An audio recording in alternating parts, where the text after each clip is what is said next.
Sinetron Rezky Aditya resmi digugat di Pengadilan Negeri Tangerang oleh perempuan berinisial W. Perempuan tersebut mengaku memiliki anak dari suami Citra Kirana, jauh sebelum Rezky dan Citra menikah.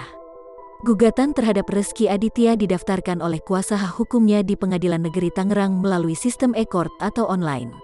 Per hari Jumat, gugatan Rezky sudah didaftarkan secara online karena sekarang sistemnya melalui e-court, ungkap Ferry Aswan, kuasa hukum W kepada awak media, Minggu, tanggal 27 Juni tahun 2021.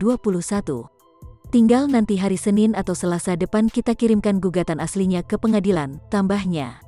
Perbuatan Rezky Aditya mengabaikan anaknya dengan W dianggap Ferry masuk ke perbuatan melawan hukum. Oleh karenanya itu materi gugatan yang dilayangkan pihaknya berisi tuntutan terhadap Rezky Aditya agar mengakui buah hatinya sekaligus bertanggung jawab atas anak yang lahir 2013 silam.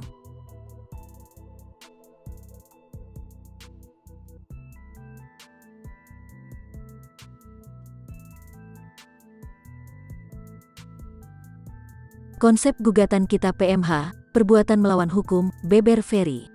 Jadi ya sudah pasti kita akan bicara pengakuan, tanggung jawab, tes DNA dan permasalahan material dan imaterial, terangnya.